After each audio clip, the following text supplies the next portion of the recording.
Take 3. I'm going to try to finish chapter 2 so that we can resume chapter 3 tomorrow. And then I'll possibly upload a chapter from the other book just for the hell of it, so that we could ping pong between both. Okay. Logic failing as it did hollowly might not, whatever it was, have been a one-shot thing, a passing boogeyman who couldn't refrain from saying boo, any more than I could resist peanut brittle. If I refused to be stampede, if I just ignored it, the taglines of a verse I didn't even remember I knew floated back. Surprisingly, for everything there is a reason, and I'll try to find it. But then if I cannot find it, why then I'll never mind it. Never mind it. I highlighted that. Like, don't never do that. Don't ever do that. Never mind it. Some things, but the red flags, never. Thus, in the time-honored tradition of evasion, of looking away before you saw something you were meant to see, I sugared my nerves and set about the business of unpacking. There was a large walk-in closet beside the bathroom. I tackled this first, filling it with heavy garments. I was making sure we're still recording. Filling it with heavy garments we would be shortly needing. Emptying a footlocker of the remainder of our linens, I shoved it as far back in the closet as it would go, but something stood in its way. I reached in and felt a large cardboard box. It was quite an ordinary box and very dusty, as though it had lain there a long time. I dragged it out and opened it, totally unprepared for the priceless elegancies it harbored. Vibrant blue Bristol and fire shot opaline, ruby red bohemian overlay, 18th century Canton ware. Canton ware. I'm gonna have to look that up. Silver resisted on sapphire. Silver rested on sapphire, gold and copper luster. Seviers, Limoniers, Bow, and Chelsea. Bow and Chelsea. And my favorite, the opulent dark blue and white of antique Wedgwood. All very last bit of it smashed into smithereens. Tears of frustration stung hotly. For as many years as I could remember, in museums, in windows of galleries, in fine shops, I had gaped at treasures like these, yearning to own them. Now here they are in a profusion beyond my worst dreams, broken, useless, but why? How could such devastation have been brought about? It was as if a malevolent fist had crashed mindlessly into every object within its reach, an assault of something incalculably evil against anything and everything of beauty. I don't know how long I squatted on my hankering. I don't know how long I squatted on my hunches, hankering over that mutilated horde.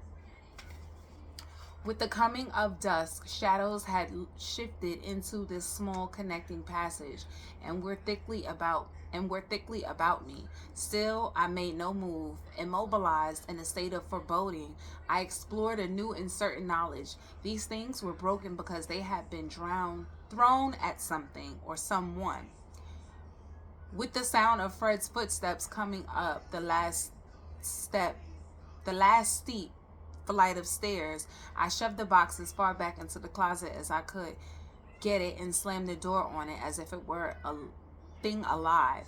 Fred had stopped at the Chinese restaurant, so we ate out of cartons again. Went early to bed. I did not sleep this night either. I had long ago learned to live with pain. I had now to live with fear.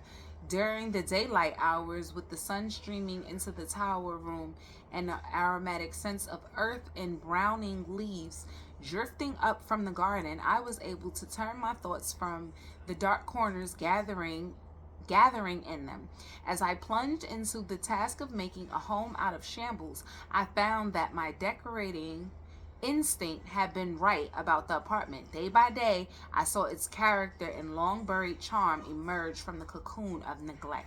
The painters came, and I chose a vibrant American Beauty red for the tower room and for the smaller one beyond the arc as well. I've never been into painting any room red. I don't know why people do that. Maybe like border red, like, you know, the borders of the space, but a whole wall red. She was asking for whatever was coming. I'ma just say that. She was asking for it. Movie is that? Okay, American Red for this tower room, for the smaller one beyond the arc as well. That long hall, so resistant to light, yielded to color, a rich, strong blue, almost royal, which smoldered effectively against the stark white ceiling and woodwork until we could curtain them.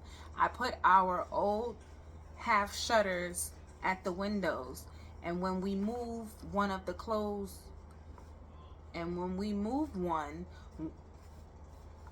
and when we moved one of the clothes cupboards in the bedroom to the opposite wall beside its fellow, we were enchanted to discover it hid still another white marble coal grate.